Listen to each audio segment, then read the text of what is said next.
Welcome back again friends, आपके अपने YouTube channel mastermind Sameer में। तो दोस्तों, आज हम बात करने वाले हैं शालाक्य तंत्र के अंतर्गत दंत मूलगत रोग, जो कि आचार्य सुश्रुत ने 15 माने हैं, उनको याद करने की ट्रिक के बारे में। तो दोस्तों, सबसे पहली चीज़ तो आप अपने दिमाग में क्लियर कर लें कि दंत मूलगत रोग जो होते हैं आचार्य सुश्रुत ने 15 माने हैं, और दंत मूलगत रोगों की संख्या आचार्य वाग्भट के द्वारा 13 बताई गई है। अब दोस्तों, बात करते हैं इनको याद करने की ट्रिक के बारे में। तो ट्रिक है दोस्तों, शीत दंत पर शोषिर हुआ तो डुप्लीकेट दांत लगाया। अब दोस्तों, हमारी बॉडी का कोई नॉर्मल टीथ है, हेल्थी टीथ है, जिसको हमने क्या नाम दिया, शीत दंत। अब उस शीत दंत पर क्या हो रहा है, शोषिर हो रहा है, मीन्स उसके ऊपर केविटी हो रही है। तो हम क्या कर रहे हैं, उस केविटी वाले टीथ के स्थान पे डुप्लीकेट दांत लगा रहे हैं, मीन्स डुप्लीकेट टीथ लगा रहे हैं। तो इस तरह की हमारी ट्रिक है। यहाँ पर जो मैंने डुप्लीकेट लिखा है, इसके अंदर DUP कैपिटल है, मीन्स इसी के द्वारा इसी को हम ट्रिक के अंदर यूज़ करेंगे, बाकी जो स्मॉल लेटर है उनको यूज़ नहीं करेंगे। ठीक उसी तरह आगे मैंने दांत लिखा है, उसके अंदर भी DAA कैपिटल है, मीन्स वही ट्रिक के अंदर यूज़ होगा।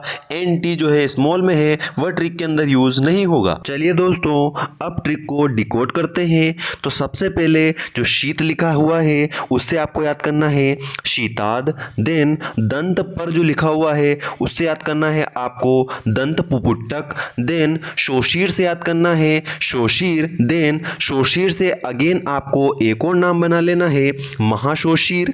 देन अब आगे बात करते हैं DUP, तो D से आपको बनाना है दंत वेष्टक, देन U से आपको बनाना है उपकुश, और P से याद करना है परिदर। आगे बात करें दांत की, तो DAA के अंदर आपको D से बनाना है दंत वेधर्भ, देन A से आपको बनाना है अधिक दंत, देन अगेन A से आपको बनाना है अधिमांस। अब आगे बात करते हैं जो हमने 10 दंत मूलगत रोग पढ़े हैं, इनको हम 3 कैटेगरी के अंदर तोड़ देंगे। स्टार्टिंग के 4 अलग याद करेंगे, देन फिर जो 3 है उनको अलग याद करेंगे, देन लास्ट के 3 को अलग याद करेंगे। इसके अंदर हम देखेंगे कि कौन कौन से दोष होते हैं, देन उनकी चिकित्सा याद करेंगे। तो सबसे पहले बात करते हैं जो स्टार्टिंग के 4 है, शीताद, दंत पुपुट्टक, शोषिर और महाशोषिर। इसके अंदर जो दोषों की प्रधानता होती है उसको याद करते हैं। तो आपको इसके अंदर लिखना है KR KR KR और S। अब KR का मतलब क्या, कि इसके अंदर कफ और रक्त दोष की प्रधानता है। तो स्टार्टिंग के जो 3 है उसके अंदर KR लिखा है, मीन्स इन तीनों के अंदर कफ और रक्त दोष आएगा। और जो महाशोषिर है, महा मीन्स बहुत बड़ा रोग, तो उसके अंदर हमको अलग लिख देना है कि वो सन्निपातज होगा। अब बात करते हैं इसकी चिकित्सा के बारे में। तो आप चिकित्सा के अंदर देखिए कि रक्त मोक्षण स्टार्टिंग के तीनों के अंदर कॉमन देखने को मिल रहा है, उसी तरह नस्य भी तीनों के अंदर कॉमन देखने को मिल रहा है। और यहाँ पर ओनली आपको चेंजेस करना है, पहले में गंडूश आएगा, दूसरे में प्रतिसारण आएगा, और तीसरे में अगेन गंडूश आएगा। तो पहले आप 3 का बना लें कि तीनों के अंदर क्या हो रहा है, रक्त मोक्षण और नस्य कॉमन है, और चेंज कहाँ करना है, लास्ट वाले में गंडूश, प्रतिसारण और अगेन गंडूश लिखना है। यहाँ पर महाशोषिर के बारे में अलग से आपको ध्यान में रखना है कि सुश्रुत ने इसकी चिकित्सा नहीं बताई है और आचार्य वाग्भट ने इसको असाध्य रोग माना है। तो इस तरह से आप इसकी चिकित्सा को याद कर लें। अब बात करते हैं हमारी सेकेंड कैटेगरी दंत वेष्टक, उपकुश और परिदर के बारे में। तो इसके अंदर आपको दोषों के लिए लिखना है R PR और PRK। ये आपको राइमिंग में याद हो जाएगा, R PR PRK मीन्स दंत वेष्टक के अंदर रक्त दोष है, उपकुश के अंदर पित्त और रक्त दोष है, और परिधर के अंदर पित्त, रक्त और कफ दोष की प्रधानता है। अब बात करते हैं इसकी चिकित्सा के बारे में। तो दोस्तों, जो ऊपर की कैटेगरी के अंदर स्टार्टिंग के 3 रोगों की हमने जो चिकित्सा पढ़ी थी, वो एज इट इज आप यहाँ पर कॉपी कर देंगे, तो इसकी चिकित्सा भी बड़ी आसानी से बन जाएगी। जो हमने स्टार्टिंग के 3 रोगों की चिकित्सा पढ़ी थी, वो एज इट इज आप यहाँ पर कॉपी कर दें, बड़ी आसानी से यहाँ पर इन तीनों की चिकित्सा भी बन जाएगी। आगे बात करते हैं दोस्तों अपनी लास्ट कैटेगरी के बारे में। तो यहाँ पर हम एक एक रोग को इंडिविजुअल पढ़ेंगे। तो सबसे पहला है हमारा दंत वेधर्भ। दंत वेधर्भ जो होता है उसके अंदर दोष के अंदर आपको लिखना है अभिघातज, मीन्स ये जो होता है ट्रोमेटिक होता है, किसी चोट के लगने की वजह से होता है। तो दंत वेधर्भ के अंदर आपको दोष के अंदर लिखना है है अभिघातज। अब इसकी चिकित्सा क्या होगी? शस्त्र से शोधन कर क्षार प्रयोग करना। तो आप इस तरह से समझ लीजिए कि यदि चोट लगी है तो वहां पर क्या करना पड़ेगा? सर्जिकल इंस्ट्रूमेंट से उसका प्यूरिफिकेशन करना पड़ेगा, शोधन करना पड़ेगा। और यदि वहां पर सर्जिकल इंस्ट्रूमेंट का यूज किया गया है तो ब्लीडिंग होगी, और उस ब्लीडिंग को रोकने के लिए वहां पर हम क्या करेंगे? क्षार प्रयोग करेंगे। तो इस तरह से आप याद कर लें कि शस्त्र से शोधन कर क्षार प्रयोग। देन यहां पर एक और चिकित्सा आपको लिखना है शीतल क्रिया। मींस अगर वहां पे क्या हो रहा है, चोट लग रही है तो बर्निंग सेंसेशन भी होगा, तो उस दाह को कम करने के लिए, उस बर्निंग सेंसेशन को कम करने के लिए वहां पर हम शीतल क्रिया करेंगे, ऐसा आप याद कर लें।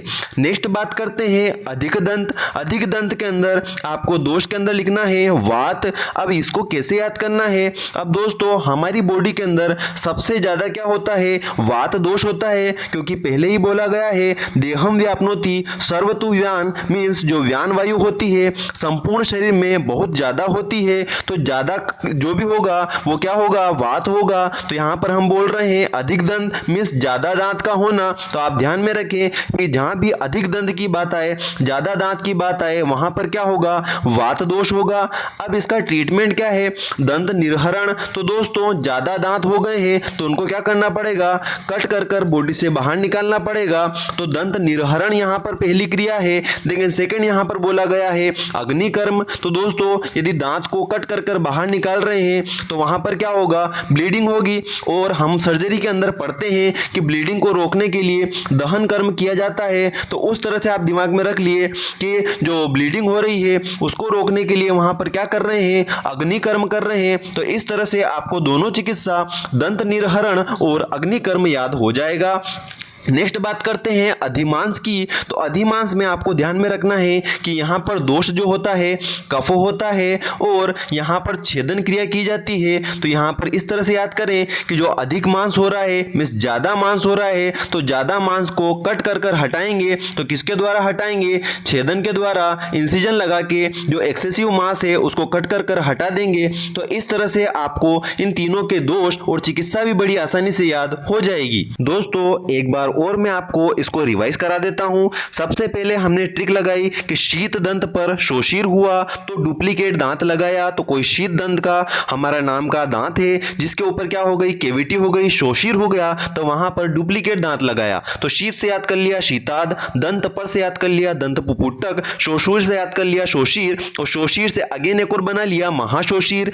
डुप्लीकेट के DUP से हमने बनाया दंत वेष्टक, उपकुश और परिधर। देन DAA से हमने बनाया दंत वेदर्भ, अधिक दंत और अधिमांस। उसके बाद हमने क्या किया? इनको तीन कैटेगरी के अंदर तोड़ दिया।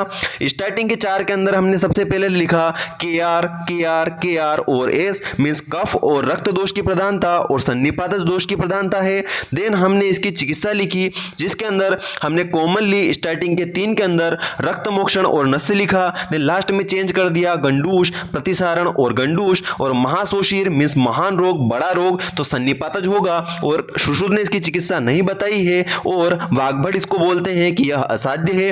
फिर हमने सेकंड कैटेगरी के अंदर राइमिंग में याद कर लिया RPR देन जो स्टार्टिंग की कैटेगरी थी उसके जो तीन की हमने चिकित्सा पढ़ी थी उसको एज इट इज यहां पर कॉपी कर दिया।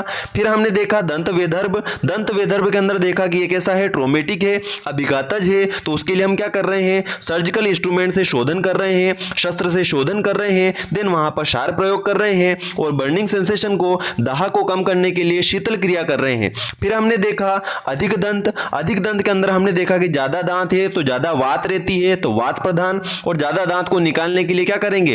दंत निर्हरण, और वहां पर ब्लीडिंग को रोकने के लिए करेंगे अग्निकर्म। फिर हमने देखा अधिमांस कैसा रहता है?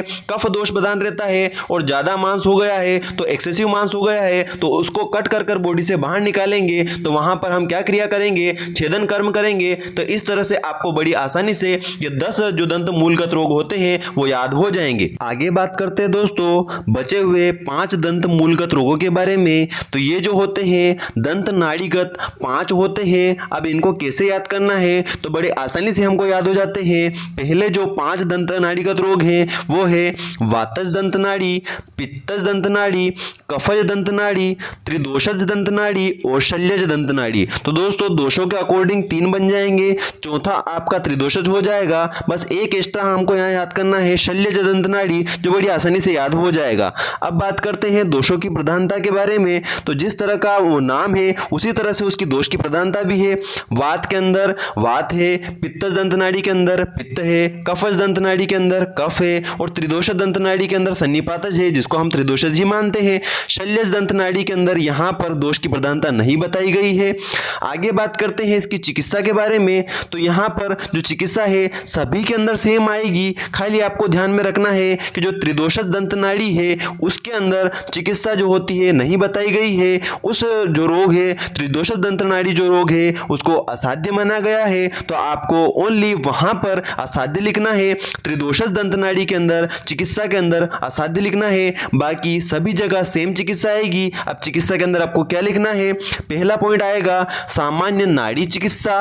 देन सेकंड पॉइंट आपको लिखना है शस्त्र कर्म, पश्चात अग्नि और क्षार से जलाना। तो सेकंड पॉइंट क्या हो जाएगा कि शस्त्र कर्म करने के पश्चात अग्नि और क्षार से जलाना। थर्ड आ जाता है प्रक्षालन और फोर्थ पॉइंट आ जाता है शोधन। तो ये चारों पॉइंट आपको सभी जो दंत नाड़ी रोग है उनके अंदर कॉपी करना है। खाली एक्सेप्शन त्रिदोषज दंत नाड़ी जो होता है उसके अंदर नहीं लिखना है, क्योंकि वह कैसा रोग है, वह असाध्य रोग है, तो वहां पर यह चिकित्सा नहीं आएगी। बाकी वातज दंत नाड़ी, पित्तज दंत नाड़ी, कफज दंत नाड़ी और शल्यज दंत नाड़ी के अंदर आपको सेम चिकित्सा कॉपी करना है। तो दोस्तों आपको यह वीडियो कैसा लगा नीचे कमेंट बॉक्स में जरूर बताएं, और जिसने भी अभी तक मास्टरमाइंड समीर को सब्सक्राइब नहीं किया है तो प्लीज सब्सक्राइब कर लें, बेल आइकन को प्रेस कर दें ताकि आने वाली वीडियो की अपडेट आपको मिलती रहे। तो दोस्तों इसी तरह आयुर्वेद को पढ़ते रहिए, सीखते रहिए और आयुर्वेद को आगे बढ़ाते रहिए। Thank you.